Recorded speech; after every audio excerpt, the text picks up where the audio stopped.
Oh man, boys and girls, what an exciting week we have had and stirring the pot. My goodness. We're on a Thursday evening after work. That means the end of the work week is almost here. And look who we have. Our very good friend that we've met some time back. And we've welcomed on to the show. And this is Stirring the Pot with Don Kincaid and my very special guest, Zeke Dane, photographer extraordinaire. How are you, my friend? I am fantastic, and you're making me sound really good. I appreciate it, man. And thanks for the invite. I really appreciate it. You know what, sir? There's a few things about this show, and one of them is we don't just look at the men and women wrestling each other in the ring. We like to ring announcers, referees, timekeeper. If you're keeping Yeah. time, I don't care. But you know, I've reached out to even not gimmick makers, gear makers. Sure. Didn't really wasn't successful on the return on that. But I know that you're only on Twitter, and I'm never, ever on Twitter. I've had a Twitter and Instagram for like 4, 5, 6 years, and I never used the darn things. Yeah. Well, been a little bit more active on the medias over there, trying to spread the word of Stirring the Pot. And my good friend Zeke Dane, I seen your name scrolling, and I go, oh, perfecto. Let's get my man on the show. Thrilled to do it.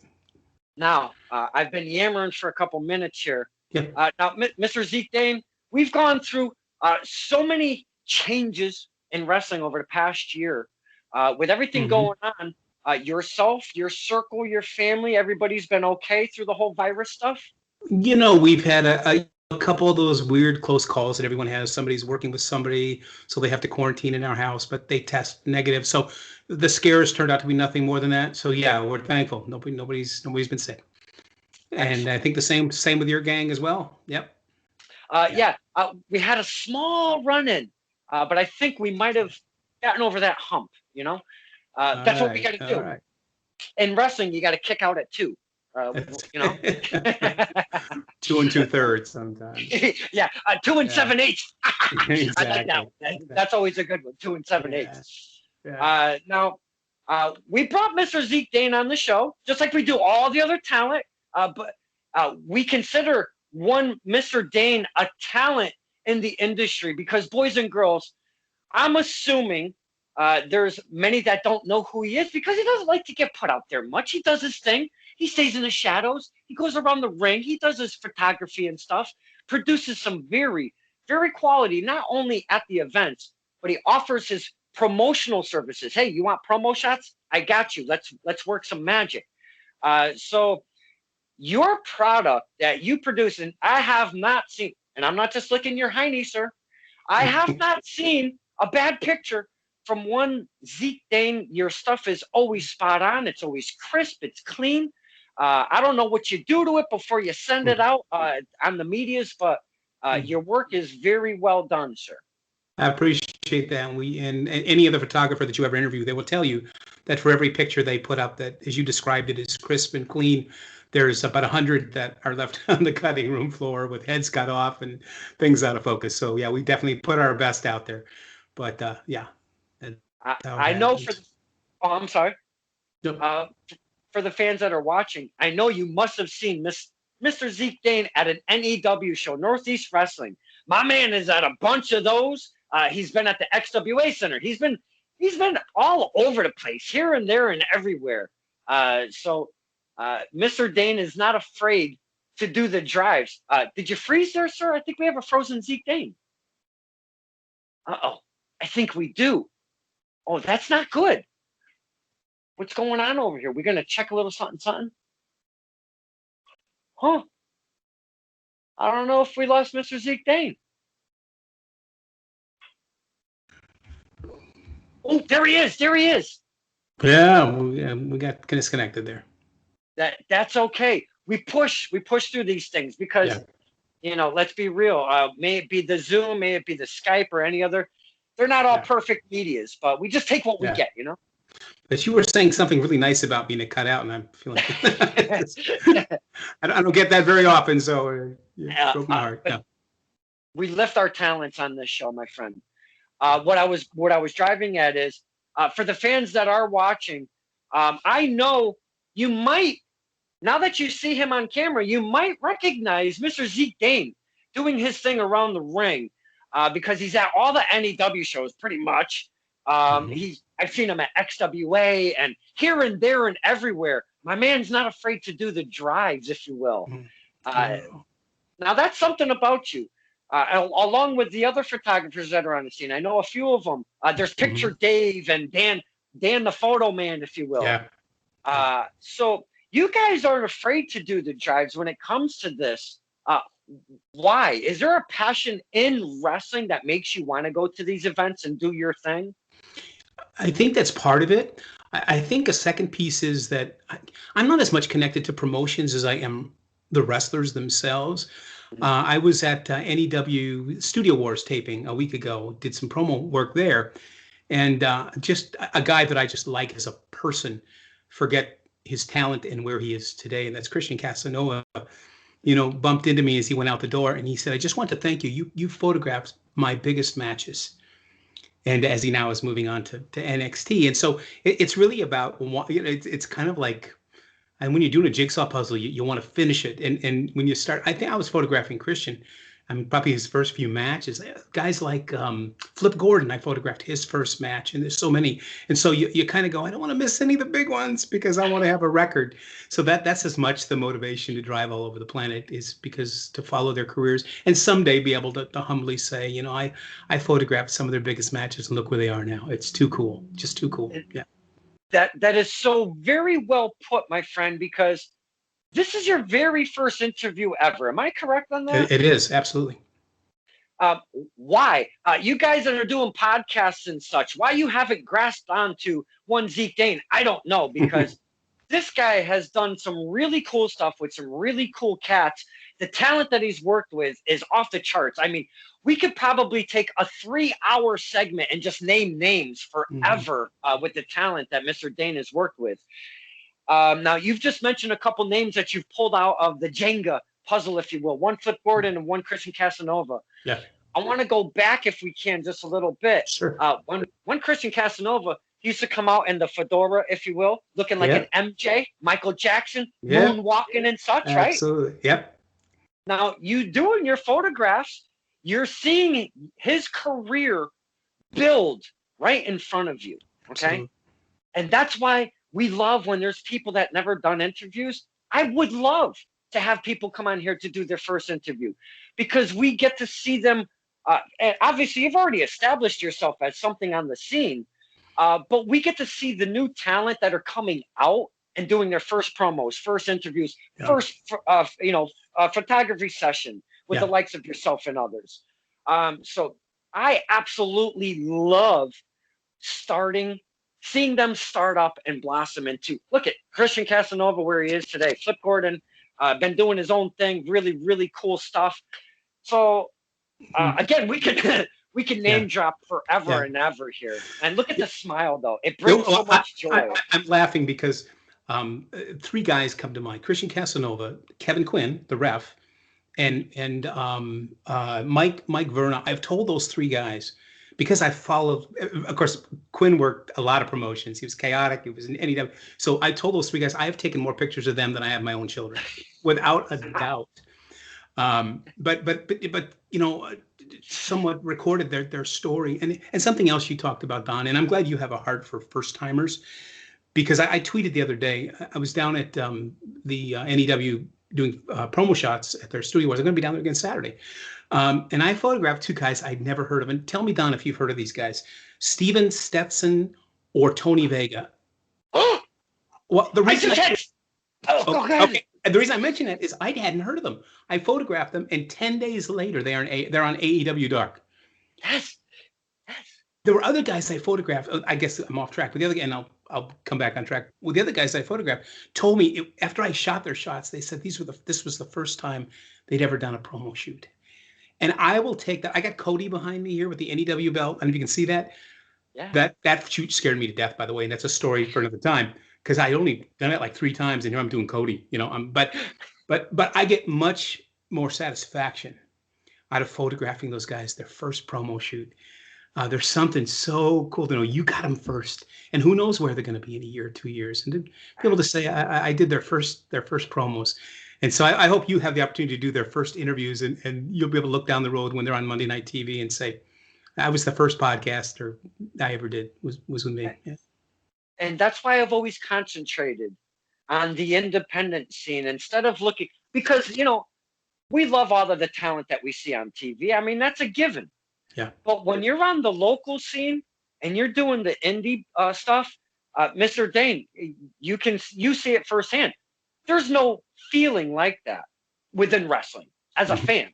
You know what I'm saying? Absolutely. Because it's so intimate. It's so there. You're mingling with the guys and girls, especially you, because you're more privy to the back than I would be, because not everybody wants Kincaid in their back room. But that's, again, another. But exactly like you're saying, and I'm gonna use an example, and I've spoken about this talent many a time. Actually, I'm gonna speak of two, to be honest with you. One is Elijah Six out of Tested Strength Wrestling. Okay. And I know there's many a talent that I've seen from the ground up. But as soon as I started seeing him, I got his very first promo. I got his very first. I do these little Kincaid files. I run up to the talent like a jackass. I say a couple stuff, and I get them to react, and we have some fun, and then I put it on the social medias. So again, Elijah Six, very first one. He was even going under a tiny different name. So we've seen an evolution of his character, the way he looks. Not only that, but his body build. Now he's getting bigger. He's getting into his own, And another guy is Chris Cannon. I don't know if you're aware of him. He's out of Kevin Landry's Combine. Sure. He's only done 2 interviews. Oddly enough, anybody on this entire universe, on the globe, it's been with me. I don't know how I got him, but I did get him. And that's exactly what you're talking about here. Seeing it from the ground up, and when they get to that plateau. Now, we're speaking about this kind of full circle thing, if you will, with their careers and looking through a lens of some kind. Now, Christian gets signed, okay? He's got the ink to the paper. Do you look back and be like, you know what? I'm just going to kind of sit down for a little bit, have a drink, maybe smoke a stogie if you're a cigar smoker, turn on a little bit of music, and be like, you know what? I'm going to kind of look back at Christian's career. Have you done stuff like this with your photography? Oh, absolutely, absolutely, and usually for my own benefit, but sometimes I'll even put a collage together of the story, because the very first time I ever shot promotional photographs, and I had no clue. I still argue I don't have a clue what I'm doing, but I definitely didn't have a clue then. It was in the basement, and Don, I don't know if you've ever been at the Police Athletic League in Fall River, where Top Rope Promotions runs their shows. Have you ever been in that venue?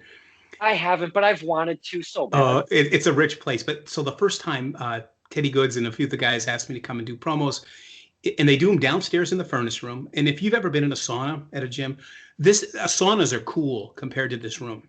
So I'm nervous. I'm sweating. In fact, this Bob Evans gave me another T-shirt at one point. He said, "You need to change that shit." I was scared to death. But Christian was on that.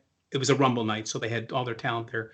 And I shot him with the fedora and the Michael Jackson thing.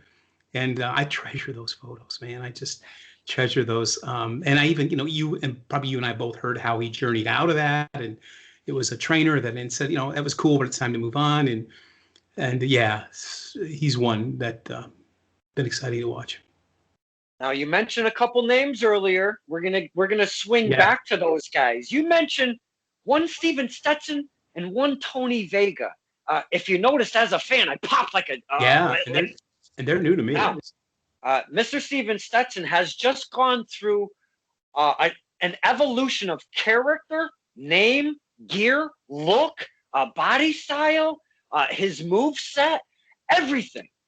Okay, for the most part, because he was a cowboy-ish guy previous, and he's keeping that cowboy theme, if you will. My friend, he was just on Stirring the Pot last night, okay? Cool. It was by Mr. Steven Stetson's timing, because that was when he was available. And it just worked out perfect for me, for both of us. I mean, in all Sure. honesty, because he was just on AEW Dark going against Orange Cassidy Yeah. the night previous, you know? I mean, so how stoked I was at work, Mr. Dane, I can't even describe it. And I'm like, now I've known this guy for a couple years now as a different character. Sure. All right. Have you ever heard of a guy named Dirtbag Dan? I don't think so. You've obviously not heard of his name because you would never have Yeah. to think Yeah. if you ever met Dirtbag Dan. So you definitely don't know who that guy is. Yeah. He comes out of the Jersey area, and he started coming to PAPW after a little bit of Test of Strength first. I'm sorry, Test of Strength, and then he started coming to PAPW, both out of East Hartford and East Haven, respectively. And then he brought in his cousin, little cousin Big Cal Stevens. Okay. And then it turned into they brought their little cousin Johnny Chill. So this was a thing that they came together with, and I have a shirt right over here. They were called the Filthy Family. Only in wrestling. Yes. And Dirtbag Dan's a hardcore guy. Yeah. Johnny Chill's a young kid, beautiful hair, long hair. That bleeping bleeper because he's got so much hair. I hate him for that, but he's gorgeous, and he does he's their heartthrob, if you will. Okay. And then you've got Big Cal Stevens. He was a cowboy, bigger kid, young, look country strong, if you will, but not afraid to get in there and mix it up with a little bit of blood and do the hardcore thing either. So he has transitioned. He took some time off, if you will, a little hiatus, and took some time and changed this up here. Sure. Okay, we're in the coronavirus time right now. What can I do for my career? Because I love my brothers, you know, but what can I do for my career? Because if you want to be a singles wrestler, you've got to figure a way to stand out and do your thing. Right. So he changes his look from top to bottom. Okay. And he doesn't tell anybody. And I've even reached out to him and saying, hey, haven't heard from you for a while. What's good? Doing a bro check. He's like, got some stuff in the works. Keep it tight. I go, please don't tell. He goes, I'm not planning on it. I go, cool. Some more time came out. And then, bam, he came out with a picture and a different name. He is now called Steven Stetson, Transformation, Gear, and the whole thing. It's like I said before. And he is a whole new man right now. Wow. He just made his AEW Dark debut 2 weeks ago with Tony Vega. Now, they are from Camp Adams. Damian Adams is the trainer. And the likes of Ray Jazz, and there's many others that have gone through. That's Jersey based. Yep. Yes. And you would be very familiar with producing some fine talent. And here you are. Bam, getting their beautiful, beautiful shots again. Your product is always spot on. And when I seen those, and I say it to anybody, because a lot of people don't know who you are as a photographer because you're only on Twitter. And we're going to get into that. So I know I'm taking a lot of time here describing who Steven Stetson and Tony Vega is. Tony Vega I'm not very familiar with, but I know he's out of the Camp Adams. And they went together to go against Top Flight. So Mr. Stetson got that call back, and he went against Orange Cassidy. And not only that, Orange Cassidy took his hat and put it on him, and I took a screenshot as it was playing live on YouTube. I took a screenshot of Stetson, and then I took a screenshot of Orange, and I go, dudes, Stetson is live right now. Go check it. And then as I took that second screenshot, I go, it's Orange Stetson. And we had a lot of fun with that. And I know I'm yammering on about that, but I'm so excited to see Big Cal go through his transformation, because I've known him a good solid couple years now, maybe even 3. And my word, my friend, I just love seeing, like we were talking before, seeing Christian go from what he was to what he is. Totally different person. So everybody's been really excited to see Steven Stetson do this transformation. And it's only been a minute now, okay? So you got him, my friend, while the knife was hot, while the iron was sizzling. So kudos to you. I have to tell you, there are times where I photographed wrestlers that were bigger names than I realized they were. And then I felt kind of goofy after, like Anthony Henry. Well, in his earlier days, but now finally, Sam NXT. I remember the first time I shot him, and I didn't know who he was. And then when I researched him when I got home, he was at XWA at an XWA event, and I realized this guy's done a lot, and I just felt like a total doofus, not like kind of asking him, "Are you new? Are you just getting started?" But he was so cool. He was cool. Yeah. But in your defense, we love to meet and follow and check out and network with as much talent as possible. That's evident. Yeah. But my friend, there's way too many to friend them all and know them all. Yeah. Yeah, absolutely. Absolutely. Now I'm going to swing back to this Twitter thing because it's always bugged the bleep out of me. Why just Twitter? As opposed to what? Instagram? Instagram, I just never have gotten it. Facebook I use for family stuff, and I use my real name. Obviously, I'm not Zeke, and I have used Flickr, and my pictures have pretty much been public on my Flickr page, but they've been misused. I'll just put it that way. Not by anybody in wrestling, and so I've been a little more protective of those. But that's the best. That's the best I could answer I've got. Oh, you got some recommendation? Nope. Well, no, like I said, I've had a Twitter and an Instagram for like 5 or 6 years, probably even longer. Yeah. I never used them. I mean, for a minute, I think maybe back in 2016 or 17, I was doing something with some footage. Keith Lee actually took a clip from him versus Dijak when he did this big, gigantic power bomb from like the second rope. And he used that clip and pinned it for like 6 or 8 months solid. I was so stoked that he did that. But my point being is I didn't use them. I had an Instagram for like so many years. I only had one picture on it. But now, because I've been networking with so many people just on Facebook, I'm more of a Facebook guy. Yeah. Okay. I'm thinking, hey, why don't I kind of maybe start getting that stirring the pot stuff out there a little bit more and being able to maybe get a little bit further of a reach, if you will. Mm-hmm. So is it a pain in the ass to kind of keep 3 social medias kind of happy, if you will, with content? Yeah, it is. But you've got plenty of content and you shouldn't share the same exact stuff on all the medias because you don't want them all to be similar. So why should I go to your Insta if you're sharing the same stuff on Facebook? Right. I do that, but because I'm doing clips and I like to take these cool little clips from the interviews and share it through all of those medias.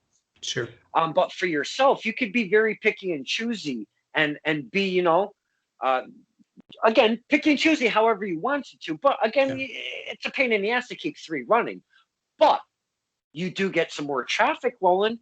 You do get a little bit different reach. Your wrestlers, fans are reaching out, and you're gaining more of a network. Yeah, no, I hear you. I hear you on that. I'm thankful that a lot of wrestlers will post my stuff on Instagram on their pages. Oh, yeah. And so I get a little press that way. But I hear you. One of the great things about Twitter, by the way, just as an aside, is through Twitter, there's a wonderful networking of other wrestling photographers. And Twitter seems to be the tool for that. And when I say that we share tips with each other, we converse with each other, very few keep their secrets to themselves. It's a really great network. I mean, literally around the world. And we're chatting all the time about gear and challenges, and that's just super cool. And every so often we're in the same place physically, and we get to go up to each other and high five and let each other know how much we appreciate each other. So that's a plus of Twitter as well. Very cool. Yeah. So not only because I've asked referees, we had a zebra week, if you will. Great. We had a bunch of zebras on, and one of my questions was because I know the men and women behind the curtain, they have this brother and sisterhood, if you will. And I ask the referees all the time, is that same clique kind of within that back, the locker room? And they're like, oh, yeah, and even on the side, they have that little referee clique that they have their group chats and whatnot. So there's actually a wrestling photographer clique, if you will, or photographers in general. No, this is primarily wrestling. And I've said this. I started doing this 2014, and I was really didn't even have ringside access when I started. You're shooting from wherever you can shoot, and then I finally got an invite to shoot ringside. But back then, there were very few doing it. And those of us that were doing it, we felt like we were taking pictures of an art form. Since 2014, wrestling photography has become an art form in and of itself. And there are some amazing things being done out there by some amazing photographers. And again, for the most part, 98%, it's people that respect each other and applaud each other's success. When one of us gets something published in a magazine or a book, there's no jealousy. It's usually vocal and public applause and appreciation on Twitter. It's cool. It's just it's a side benefit of this job. Yeah. Is there any way that you could share with us, the fans, maybe a couple names? Because this is a thing for me. This is the first photographer that I've had on, and this is your first interview, so we're doing a thing here. Is there maybe a couple favorite peers in the wrestling photography world that maybe you could share with us that we could check their stuff out? Absolutely. This is one I'd love to hear someone interview. There's again, if I'm on Twitter, Jay Lee, Jaylee, which is actually two people. I think it's a husband and wife team. And they work the ring together. They work in the Washington, D.C. area, and they are amazing. So that would be one that would jump out. I don't know if you followed the work of Basil, who does Impact and AEW. Now that they've kind of built a friendship, a guy out of the Midwest in his 30s. He looks a lot younger than that. And he's only been doing it like 3 years, and he's doing AEW and Impact on a regular basis. Wow. Uh-oh. I think we got... Oh, there he is. To do this full time. I don't have any aspirations to do this full time. I jumped in the game pretty late, and I have enough to keep me busy. And my heart is New England. It just is. Mm-hmm. And I there was a time where I was at 3 shows a weekend, and it was just in New England. Top Rope, XWA, Chaotic, just Proving Ground, Wrestling Has It Tomorrow. Mm-hmm. I saw your interview with Casey Navarro, and you brought back, in my opinion, the best story I've ever seen told in an independent wrestling show between he and Danny Moff. In a single match, if you'd brought a friend to that show and they knew nothing about wrestling and nothing about Danny or Casey or their story, you could have picked it up. And you would have been as emotionally invested in that match, trainer versus young student. And you were laughing too about wrestlers developing and character. And I know you had Casey on fairly recently. And I like the kid a lot, but he obviously he's in the gym, he's working out. But the first time I saw him at Wrestling Has Tomorrow, Rich Palladino was the ring announcer, and I don't know why it sticks with me, but he introduced Casey Navarro, weighing in at 128 pounds. I don't think he weighs 128 anymore, No. But his first match at Wrestling Has Tomorrow, he was this scrawny little dude that I thought, but he was lightning fast. Yeah. Just his speed was insane. I will get off track here, but yeah, just I love to be focused on New England. But we're talking about other photographers. Basil, Jay Lee, John Washer has done JONWASHER Beyond Wrestling. He's been their go-to guy for a long time. I like Picture Dave. He's my friend, and he's been doing it. He's a faithful as an old watch. He's there. He shows up, and Picture Dave's another guy. Yeah, so those are some that come to mind. Thank you for that. And if don't feel you're going on some kind of sidetrack. This is why we have you here. We get to hear these memories, these stories of the talent that you've worked with, because it is purely boys and girls. And I know we're getting more familiar with Mr. Zeke Dane here. This guy has worked with the who's who of who's who, pretty much, in the back area. And I'm telling you, not only, and obviously in ring, but when you get to go in that back area and be part of that environment, we've talked about how over the course of time, way back when, any type of thing, I didn't even care if you were media of any kind, there's nobody going in that back room. And if you did get back there, and I've talked to Mr. Tom Burke. Are you familiar with Mr. Tom Burke? Mm-hmm. Oh, love Tom Burke. I had a few interviews. Actually, we might be having a return of Mr. Burke. But he was like, that's how he got into wrestling as a media guy. But it was a struggle, and it was way back. I'm talking black and white days, baby. I mean, so that time for him to get in the past that guardrail was a job in its own. So it's evolved, if you will. It's a little more acceptable, Right. but it's not 100% acceptable. Fans just think they can just throw themselves at the wrestlers and be like, hey, buddy, buddy, buddy. And it's not like that. There's still, and I always say it on the show, my friend, an honor and a privilege to be able to go past that guardrail, that imaginary line that separates fan and wrestler. Yes, you're still a fan, but now you're in their work environment because you're doing a service. Okay. And it just kind of, it's a working thing now. Yeah. You know? You've nailed the attitude, because I've heard stories of photographers who managed to, get their way in the back, and it's clear to the talent that this photographer's first goal is to become in the inner circle and be buddy with them. And if you're not back there to serve, they pick it up right away. You're talking about black and white. I started watching wrestling in black and white on a 19-inch black and white TV with rabbit ears. I mean, I'm that old.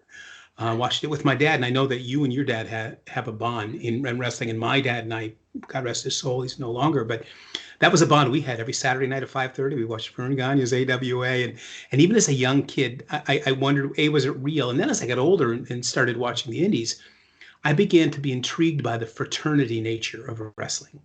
And I wanted to know what it was about. I didn't want to be part of it. I knew I'd never be a wrestler or anything like that, but I wanted to know what it was about. And so to have the opportunity to go back and kind of see what makes the show happen, it's just like a childhood dream sort of weird thing going, I get to be a tiny little part of this. And I'm hoping I'm honoring my dad too, who loved the art form, and that he's looking down, realizing I have a little part in it as well. Man, I love hearing those things about, coming up with dad, mom, gramps, grandma, whatever, getting you into it and doing it on the reg and being like a thing, for the family. Excuse me. My mom and my sister hated it, but that's a side story. They would, when we turned it on, they'd walk out of the room and go, "That's just stupid." And me and my two brothers would go, "That's why we watch it." Yes. Yeah, exactly. It's a guy thing. Yeah. Belch and kick back and loosen our belts and watch wrestling. Yeah. Oh, that's awesome. Oh man. Now, you said you started in 2014. What makes you, as a wrestling fan, and obviously you're doing photography working up to this 2014 first time event that you're going to do some photography at. What makes you want to do it in wrestling specifically? Actually, I didn't officially shoot anything until about 2016. 2014 is the first time I packed a camera. I went to an XWA show, and I wasn't even sure they were going to let me bring the camera in. My wife was getting frustrated with me at home. She said, "You need a hobby." And she said, didn't you used to do photography? And I did in college. I covered sports when I was in college. And so she said, "Go buy yourself a camera." I didn't even know how much a digital SLR cost. I spent $500, and I thought I'd spent a fortune. I won't tell you how many dollars are on my shoulders at a show now. But so I went to the XWA show, and I didn't get ringside, but that was the first time I ever shot any wrestling at all. I could tell you the first match I shot. That's all just stuff. But it was kind of a love for wrestling when I was really young. And then I kind of left it and got into photography. And then at the age of 50, the two somehow came together. I don't know how else to explain it. All of a sudden the two collided unexpectedly. And I started shooting again from my, cheap seat, from 8 rows back. And then again, it was Top Rope Promotions that said, "Do you want to?" A quick funny story, sort of funny, but Top Rope, first time I ever shot, it was at a school on the South Shore. And Stephen Ricard and Teddy Good said, "Just go and shoot at the ring." And I said, "I've never done this before." And I'm worried about two things. One, I'm going to get hurt, and I'm going to mess up somebody's match. So I bumped, do you know referee Tony P? I do. Tony? Yeah, from XWA. And I found Tony literally 3 minutes before the show. And I said, "Tony, they just told me to shoot rings. I've never done this." They gave me no tips. And he gave me in 3 minutes some great instruction about making a U, what the hard cam, don't put your back to the hard cam, work a U. We refs work a U shape so we don't get between the wrestlers and the hard. And he gave me so much great advice in that 3 minutes. And I tell Tony when I see him, I said, Tony, there's a downside to your counsel. Every time I see a photographer with his backside toward the hard cam, I get angry. And I said, Tony P, it is your fault because you ingrained that in me. But and again, nervous, but he was a huge help. That was the first time. That was probably 2016, at a very small show down in on the South Shore of Boston somewhere. Yeah. Wow. Yeah. Wow. Thank you, Tony P, for hooking our man up with a little bit of tidbits. He was a great help. Absolutely. Oh man. By the way, talk about the refs real quick. The refs, you're right. There is a fraternity there, but I've noticed something about the refs. Well, I hope I don't get in trouble here, because I've heard the refs chatting. The refs they all have respect for each other, but there's not a hierarchy, is not the word. But the refs that have gone through wrestling school training have a higher respect for each other than those that didn't. And I do too, by the way. But I know guys like Kevin Quinn and some others did the grunt work of working in the ring and taking the bumps in a legitimate wrestling school, and then became referees. And so when you talk to them, they won't diss anybody, but they'll speak highly of those that did the hard work of learning what wrestlers do before they decided to officiate their matches. Very well said. Fantastic topic, because I've talked about this, maybe wrestler, because there's plenty of them, and I've heard 1,000 times everybody started in the backyard and all of that stuff. But if there's a lot of guys and girls that see untrained talent when they get in the ring and they say that they're trained, if you will. And the same thing with the referees. And you're exactly right on the money there, because look at Mr. Ref Quinn. I mean, holy cow, the dude's jacked. And and I'm not saying he's like some kind of Lou Ferrigno kind of jack, but he keeps himself very fit. And he always continually training with the men and women that are working and honing their craft. He's doing it the same time in the ring, week in and week out, over New England Pro Wrestling Academy. So I mean, come on. Yeah. And you and I know that one job of a wrestler in a match is to make his opponent look good, even if in their storyline they hate each other. And a referee doesn't really grasp that unless he's gone through that training and seen that wrestlers learn that principle. And you mentioned, we're talking a lot about Kevin Quinn, but I just have a lot of respect for him and a number of others, Tony P and Rich Bass. And there's some guys that I really think the world of. But you watch those guys, you and Rich had a moment. Well, it depends what role he's playing. Yeah, Rich. Yeah. Exactly. Yeah. But I've watched those guys really make those in the ring look good, and they just stay completely out of the way and do their job well. But because they've been, where the wrestlers have been. Yeah. High class Rich Bass. Yeah. Yeah. Anytime anybody says Rich Bass, I get triggered, just because, like you said, all depending on what character he's playing. And that's the thing about Mr. Bass. That guy can suck in the crowd with him from when he walks right out of that curtain, down the ramp, down the steps, whatever the case may be. Every single event he is on, no matter what he's doing. And that guy is a character and a half, man. Holy cow. And if you guys don't know who Rich Bass is, look this cat up, man. He is a character. I know we're talking photography. We're just talking wrestling in general, but I've shared this. Bobby Heenan is the single character in wrestling that hooked me into wrestling. I wasn't a wrestler. I literally found it on TV by accident, and I saw this blonde-haired guy in a white leisure suit managing two guys named Blackjack. Blackjack lands a blackjack mulligan, and that character sucked me in. And so I've always had high respect for those who do the manager role well, which is almost a disappearing art. I don't know how you feel about it, Don, but I think of two guys, Rich Bass as high class, and another guy that I just love to pieces is Jared Silberkleit. He's wonderfully detestable. Just that wonderfully detestable. Love him. Yes. And I actually got to shoot him last time out at NEW as well, and it was a real honor. Yeah. Oh, I'm losing my absolute sleep over here because, first off, lost art of the manager, we speak all the time on this show about. Yeah. I see it in and out all the time, especially the indie scene. Never mind the bigger stage, if you Right. will. Right. But uh, Jared Silverkite is one character. Yes, I said Silverkite. He's going to charge me for that. That's right. I actually got him on the show maybe a couple months back, not even a couple months. And Cool. boy, oh boy, was the total, not the total opposite, but for the most part, very informational, very open in discussion. We really talked about the character and, everything that he does, and maybe even some of the intricate things, those little nuances that I threw at him that he gives us that really triggers us and gets us invested into what he's doing. And that's another guy. I am so glad that Rich Bass triggered Bobby Heenan, which triggered Jared Silverkite, because you take, and Bobby Heenan is Bobby Heenan. That's very evident. Yeah.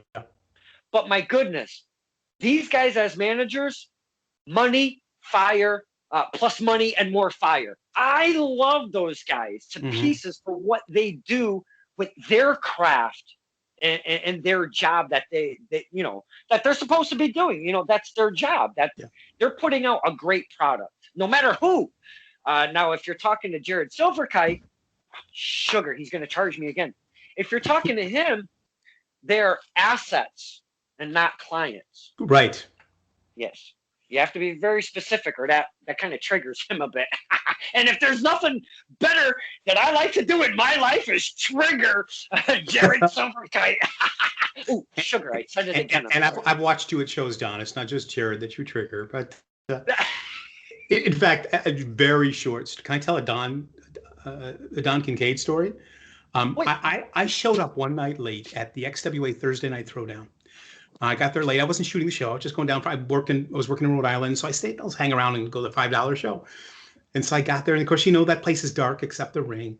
And there's Richard Holiday was in a match, and there's some jerk in the front, making Richard Holiday's night absolutely miserable. Just some loudmouth who wouldn't shut up. But I couldn't quite tell who it was until the intermission, and the lights went up, and it was you. And I just thought, I just had never seen that side of you, because you and I've had these sort of casual conversations about wrestling. I'd never seen that before. And you are just making that, and I know you have respect for him, because I've heard you talk about your respect for him and the role he has in training these young upstarts in PAPW. But man, you are making his night absolutely miserable. I never forget that. So funny. Oh, yeah. Thank you for sharing that from your perspective. That's amazing, my friend. That is so fun. 3 rows right behind you, man. Yelling, "Sit down, jerk! I can't see the match." Can we kind of even go back a little bit further? Boys and girls, and you can ask anybody that's met me at a wrestling show. I don't care. And my father almost hates this, because I don't care who you are. If you're even a little baby in a stroller, or if you're a 99-year-old person at a wrestling event, I'm going to go right up to you, and I'm going to talk to you like I've known you my whole life. I don't know why or what it is about that, but my dad is like, I can't take you anywhere. You don't care, you just go up. He's like, I can't do that kind of stuff. There's medication for that, Don. But what I'm leading into is it's cool. Going to NEW Bethany, and me and Pops, we take the drive. We start walking up, and I go, "Hey, Pop, I know that guy." I go, "That's a photographer, Zeke Dane." And he goes, "Who?" And I go, "Zeke Dane, man." So we go, and we're still walking up, right? So you are the guy, and the very last person in line as I get into line, and I just, "Hey, Zeke, what's up?" or something along those lines. Yeah. You turned around and you're like, "Huh?" And I go, "Oh shit, Don Kincaid." You're like, "Oh yeah," because my handle was "Oh shit," AWWSHTT on Twitter, and we've connected right there, right then. And every time we see each other at a show, Mr. Dane, if I don't get to say hi to you, I'm sad, because I see that you're doing your thing, and I know you're a busy guy, but I love when we connect and at least get a quick hello and a handshake or a hug or something. I think the friendship that I've made with you is one of those that we always talk about on this show. Cool. You walk away with memories almost every single event, maybe one, two, or three memories, and you try to keep them in the Rolodex, but it's hard. You, my friend, you have always been in my Rolodex of memories from wrestling because we've had such a fantastic relationship over the course, and I love your product, and I love what you're doing for the talent and for yourself because you got to make money. That's what it's about too, Yeah. So I've always appreciated our friendship, and I'm so glad. And I know it's been a while since we haven't spoken. I'm so glad that you returned my message because I thought you were going to ignore. Oh no! And, the friendships we build as fans. There was a short season done where you were away from NEW for a little while, and I don't know or need to know what the circumstances were, but I missed you. It's weird. There's a fan relationship thing, chaotic. Chaotic was really the only company that I was officially on the team. I mean, in an official sort of way. So I did 2 years under Brian Fury's leadership. I was at every show, and I got to know the people that bought the front row seats like there was no tomorrow. And by the way, I don't know if any photographers are watching this that do wrestling photography. I have a couple things that I do when I get out to ringside. And if I'm in the way, let me know. The second thing I do, because I've seen photographers shouted at by fans, like, get out of the way, I can't see. And the photographers sometimes have a real attitude toward the fan. I do two things. I work on my knees, and I'm a little old to do that, but I still do. But the second thing I do before the show is I talk to everybody on all four sides of the ring, and I lighten up the mood. I say, listen, if I'm in your way, just say, hey, jerk, I can't see. And so now they're laughing about it. So if by any chance I'm stuck in an area for too long and I am really blocking someone's vision, it's now a joke. And they can kind of say, hey, time to move to the side. So I laugh and just kind of build relationships. Those are great. Anybody wanting to get into doing this, those two things. Build relationships with the videographers and build relationships with the people who paid the highest price to come to that event, and let them know that you don't want to be in their way. And if you are for any length of time and you're not moving around enough, give them permission to tell you. And it's usually a joke, then it's not something angry and cursing and all kinds of wacky stuff. That's my jazz tip of the day. I see what you did there. Jazz. I always read his things. Homage to Mr. Jazz. Now, but very professional, though, sir. A very professional and your own unique way, too, your own unique style of attacking each event. I applaud you on that. Very well done. Appreciate that. Now, we could go and name drop and for hours and hours at end, maybe even for weeks. Who knows? And I know it's hard, and I don't ask like general questions to the wrestlers like what was your favorite match or what's your dream match or stuff like that. So not what was your favorite talent to photograph, but maybe a memory that will always stick with you from a promo shot or being in the ring or whatever that really always comes to the forefront. When I leave a wrestling show, the test for me whether or not it was a good show is two things. As I'm walking out the door, am I feeling something? And two, are people talking about what happened as they go to their cars with each other? And so I think about those events, even wrestlers. Some wrestlers, you're walking out and you're angry because there was this wonderful match and this wonderful finish and this good guy won. And then all of a sudden, a guy that I love to hate is JT Dunn. Because I've seen him when he plays heel, when he comes out and just ruins the end of a show and you walk out angry, that's a successful show. So I think of two nights where I walked out just feeling so good about what I saw. And I know I'm pretty sure you were at one of them. But the one that you weren't at was Nico. Nico Silva? You familiar with Nico out of Rhode Island?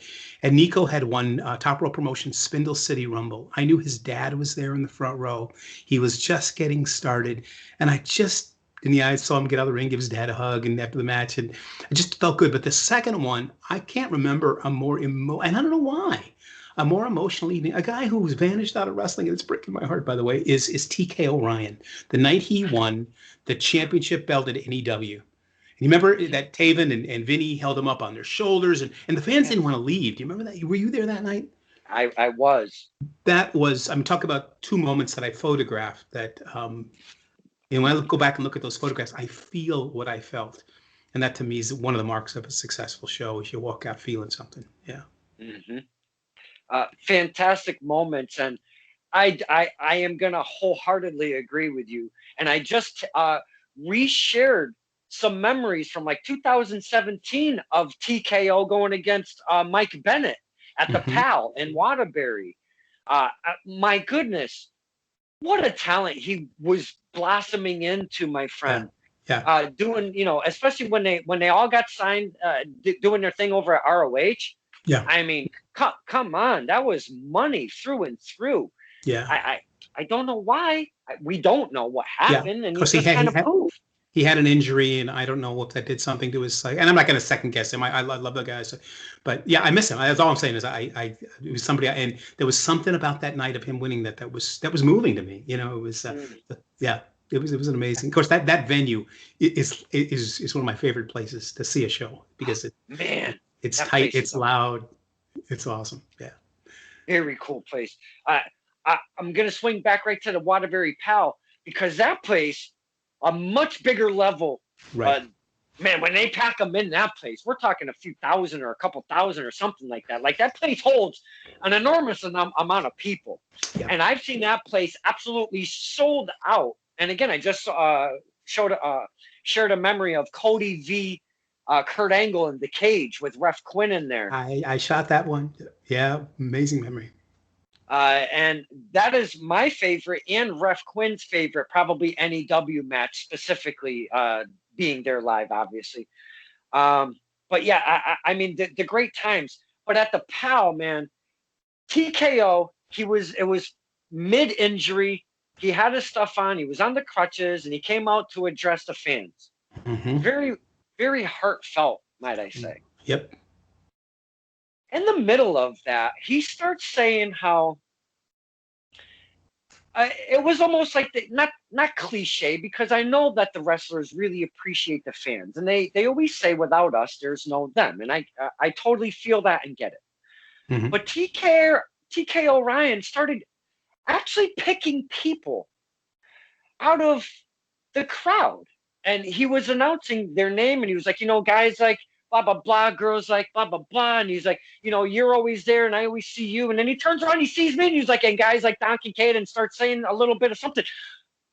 I lost my absolute bleep and bleep. I'm like, oh, wait, what?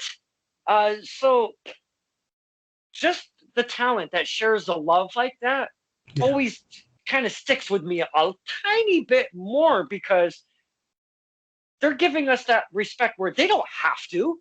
Right. I mean, they can come out and do their wrestling thing and be like, blah, blah, blah, blah, blah, and blah, blah, blah, and be wrestler. But no, he did not do that. And I was just like so thrown back by it. And, and plus, it was just so cool. And I mean, besides, he's a good wrestler and everything, but his behind the scene thing, if you will, just a great, great guy he was. Mm-hmm. No, really was. I wish he'd come back. I do too. Yeah. I do too. Excuse me. Now, do you prefer? I love the intimate setting where I go to Test of Strength. It's in East Hartford, Connecticut, and at their dojo, pre Kin COVID, if Kin COVID. No. I've heard you use that before. But pre Kin COVID, they used to do one Sunday a month for free, 2:00 in the afternoon, and they would invite the public to their dojo, and there'd be about 20 to 30 seats. Some people standing, because it is a tight area. Mm-hmm. It's just a room with a ring and some fold-out chairs. Mm-hmm. That's my jam, if you will. I love that really tight, intimate setting like that.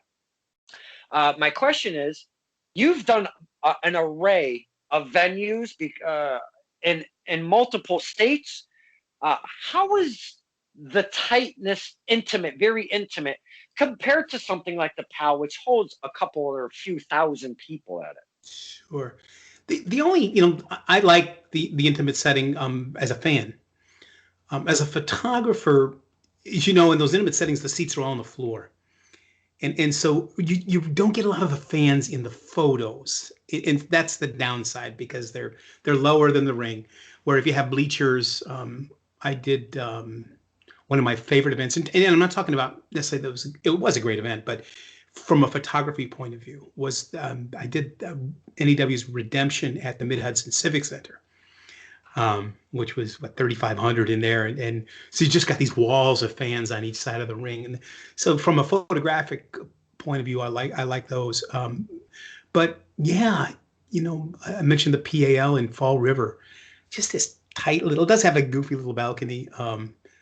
But have you ever have you been to the Fet Music for any events at Fet Music, either Beyond Wrestling or Wrestling Has It Tomorrow? I have not, and I Okay. wanted to go to the very first Wrestling Has It Tomorrow, and I never just got Yeah. synced with it, Be interested in your perspective on that venue, because that's one of my favorite places. I have seen plenty of footage because I was Yeah. following it. They actually put their very first event for free on YouTube, if I'm not mistaken, and I watched it the very next evening that it happened.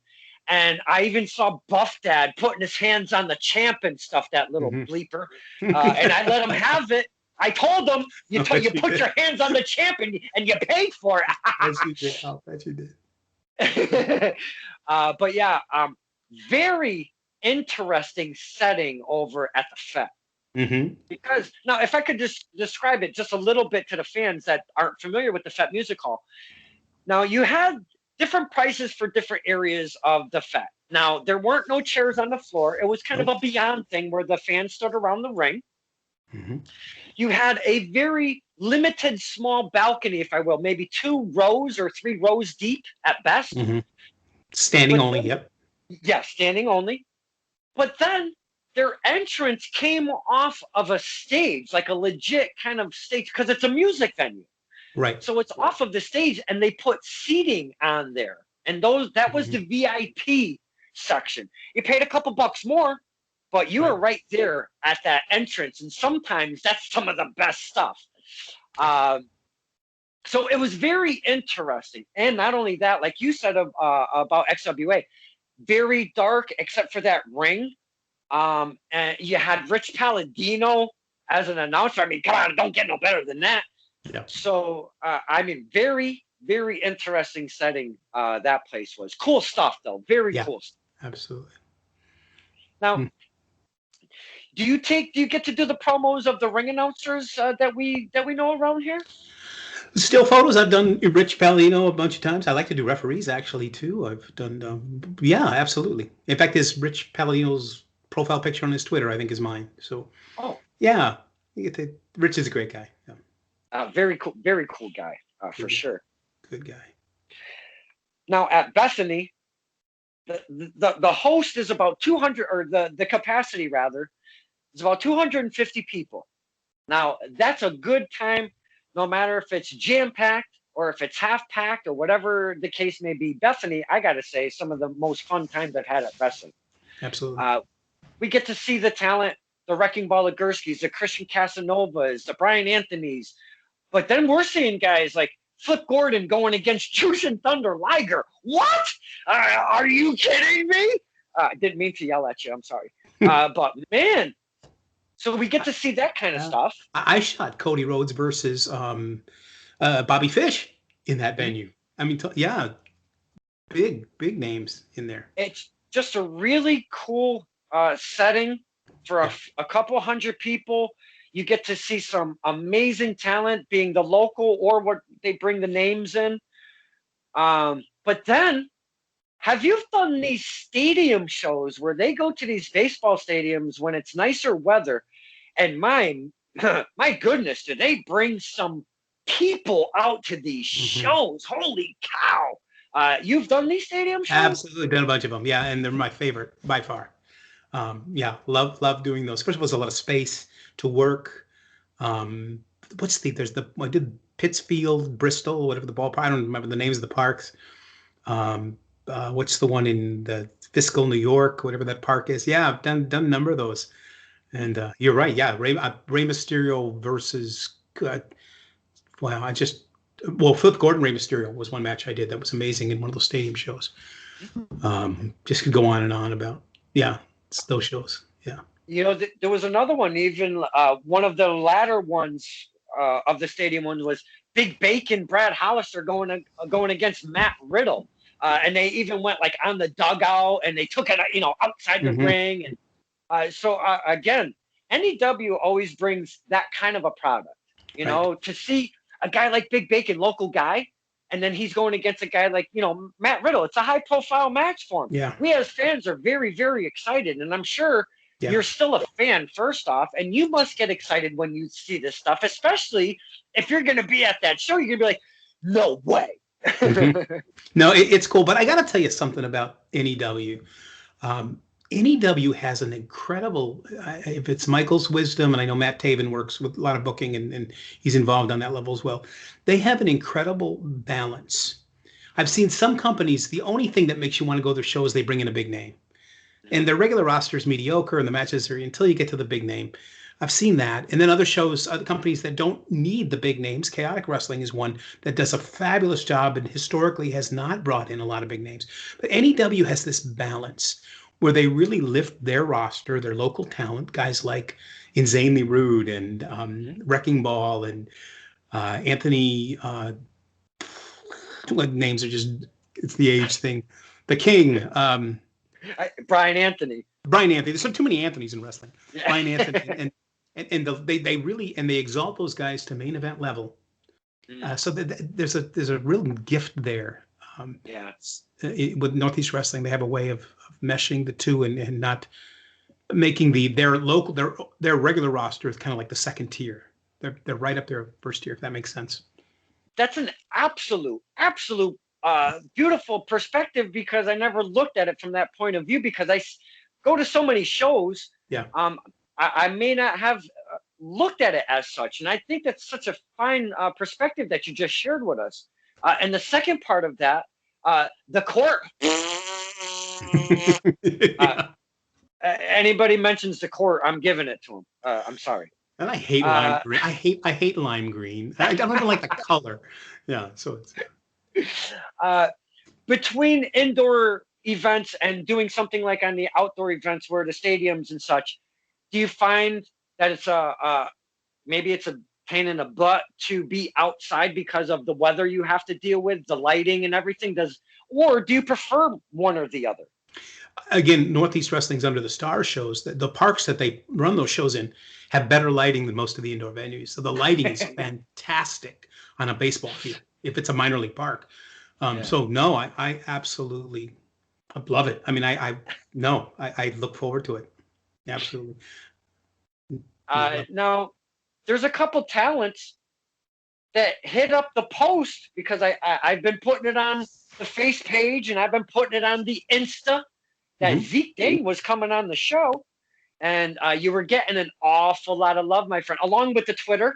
But again, I don't have a lot of peeps on my Twitter like I do on the Facebook. I'm more connected over there. You were getting a ton of love on the flip side of those medias. And I wanted to be, because I'm a very forgetful person. And while I'm thinking about it, I wanted to throw some names out at you that wanted me to tell you that they said hi specifically. Oh, cool. If I may, sir. Yeah, that's awesome. Well, I'm going to start off with the first guy that hit me up. His name now, we talk about evolution. This guy, Leon Moon, formerly known as King Leon the Black Blade, formerly known as King Leon the Sixth. He wanted to give you a what's up, sir. Love him. Oh, and I haven't seen him in a long time. And there's, I mean, the wrestlers do show appreciation to me when I do work with them, but he's over the top in a very, and I mean that in a very good way. He's always been incredibly grateful and thankful for any work I've done with him. So I'm glad to hear that. Love him. I love to see those smiles of one Zeke Dane. Beautiful, by the way. Now, the second guy who hit me up, he's newer on the scene. He's in a tag team. They're both newer. Together, they're newer. They train out of XWA, and collectively, they're known as Waves and Curls. But Trayvon, he wanted to give you a hey, what's up, Zeke Dane? Tell him I'd like a dance lesson with it. Those guys, are they going to make an impact? I mean, just you and I as armchair fans who've been around this a long time. Sometimes you just see it. There's a few guys, and those two, you must see it. That they're going places. I've interviewed Trayvon singly. I've had him on a fan roundtable as a guest. We get like half a dozen fans to come on, and I bring in a special guest, and I never tell anybody who it is. Wrestling, that's what we like. And we've had him as a special guest. And then most recently, I just had, because Jalen was down for a bit due to injury, but I seen on his Facebook that he was 100%. He was giving us a little progress report, if you will. So we had both collectively, Waves and Curls, Jalen and Trayvon on. Those guys, my friend, they are probably, and I asked them, and they didn't, I don't think they specifically said a number, but I want to say around 20 matches or so in their career right now. Maybe even, plus 20. In their young careers, they have shot like a rocket. But if you notice, though, I love a few things about, what grasps my attention in wrestling. It's character.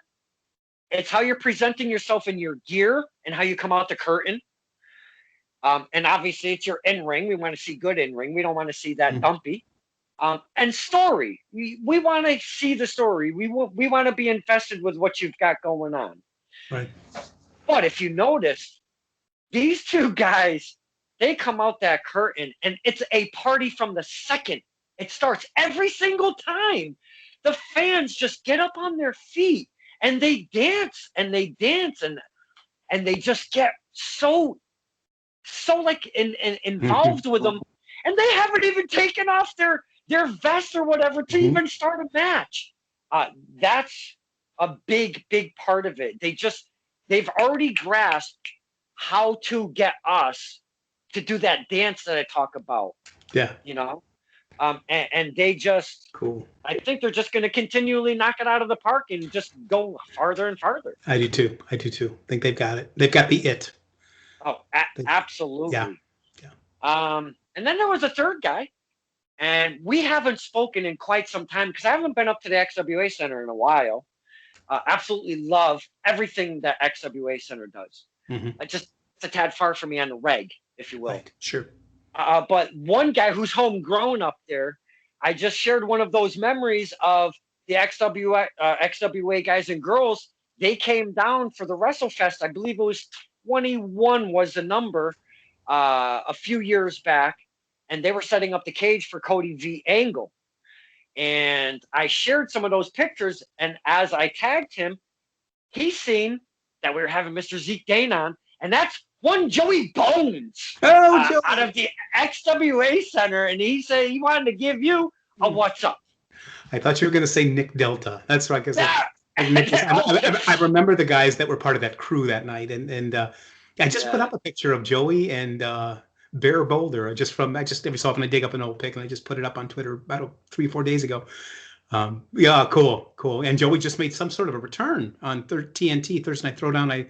I've not been following that story real closely, but made a surprise turn. Yeah. He did with chair in tow, as it would be. Sure. Yeah, he's made his return. It's really cool though. That we're gonna stay right there for a second, and I know we've been running about an hour and 10 minutes, and I could talk to you all night long, Zeke. You're just very easy to communicate with. It's been fun. I just want to say to real quick, because we started speaking about getting their first promos, getting their first this, and seeing them do their first that. Joey Bones is one of those kids who, when I started going to the XWA Center, you walk into, and by the way, what a great setup. Yeah. I mean, really cool setup. You walk in the door, and to the left is a pretty sizable area for a lot of chairs. When I first started going with my dad, that side of the room would be absolutely jam slam packed with a thing called the boneyard. and it was all of Joey's fam and friends that would, and I Yeah. do mean come in droves. You've seen the Boneyard, right? Sometimes after the match they leave and then the place was half empty, but they were there for Joey's match. You're absolutely right. Yeah. Holy caroli to support that kid. Oh my goodness. But I want to just bring it to, again, we started with, and now I want to bring it at the tail end. Getting to see his first performances, seeing him grow as a performer, as an athlete, as a wrestler, as a student of the game, if you will. Really, really cool seeing these men and women do their thing. Yeah. So I just wanted to make sure that I said all three of those names. I did not. That's an honor, man. I could, I have respect for all three. That's encouraging. Yeah, cool. Now, again, I could talk to you for hours and hours, but I don't want to take up too much of your time. The pandemic. We're at a very weird time.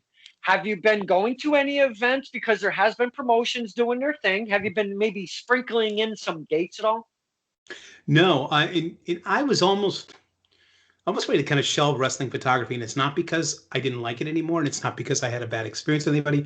I wasn't getting to be able to shoot, and it was again Northeast Wrestling that reached out to me about 3 weeks ago, and said, we're doing some Studio Wars taping. Would you like to come down, either shoot ringside or promos? And I just was so grateful for and I was shooting promos for 15 minutes, and I said to myself, why was I ever thinking about stopping doing this? Where was my head? Get it out from where it is, dude, because you love doing this.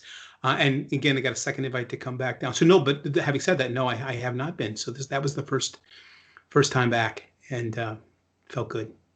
There's got to be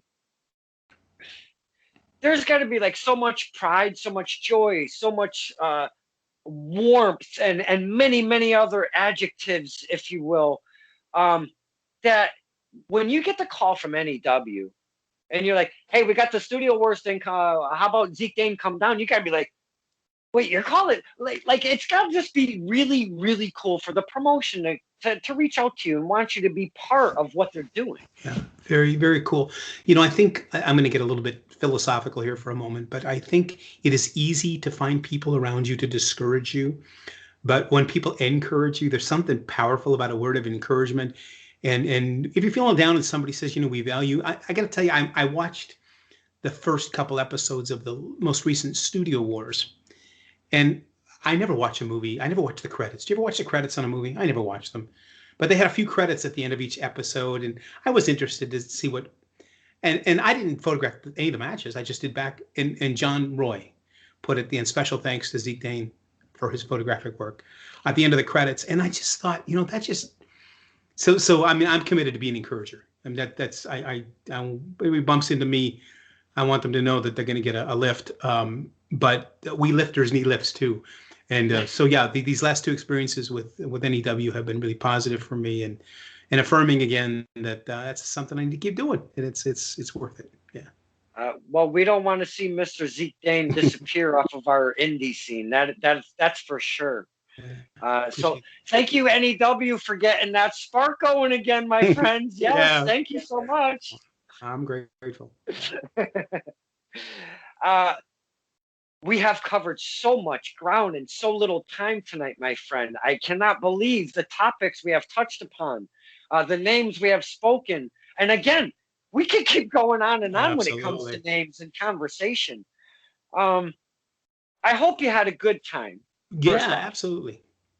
And I wanted to make it comfortable because I kind of tend to start swearing a bunch, and I smoke cigarettes like a freaking trucker, and I've even been drunk a couple times. That's not for you. Only a couple times. Ref Bill Thompson, Christina Marie, courageous Christina Marie, and SOG Ronnie Ribbs. Wow, those were some interesting ones. Let me tell you. But you weren't so drunk that you forgot who you were drunk with, so that's good. That's good. No, and some of my faves, some of my all-time faves. Very cool. Very cool. But yeah, we just like to have fun. We want to be able to spread the love and network with more fans, or even wrestlers that never knew of Zeke Dane, or promotions, because you just never know who's watching in the industry. You never can tell.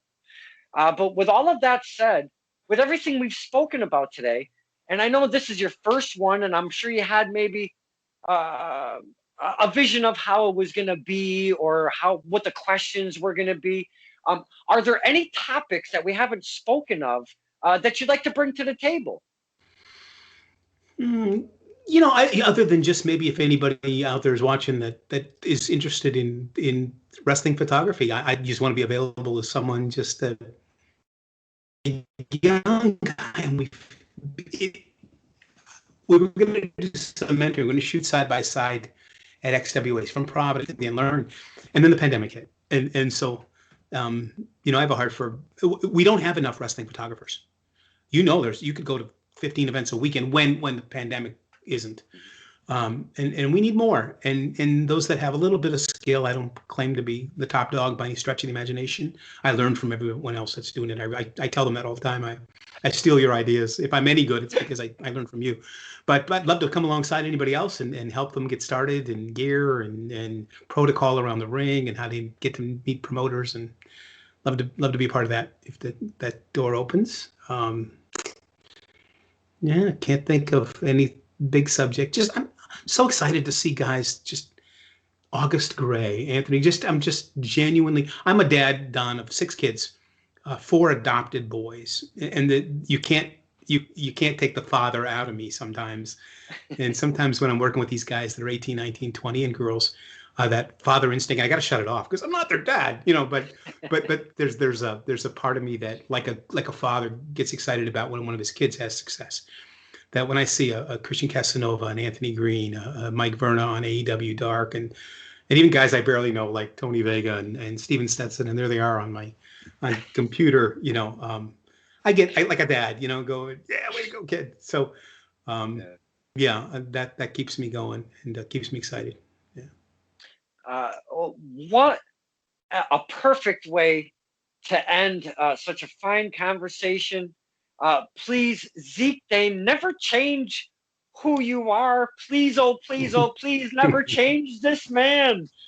We love us some Zeke Dane, and I cannot thank you enough for trusting me to come on the show and just hanging out and talking some Mr. Zeke Dane. I appreciate that so much. And you keep doing what you're doing, man. I watched your interviews with some of these young guys, like is it Kylon King, and giving those guys exposure, and you're really teaching them how to do interviews.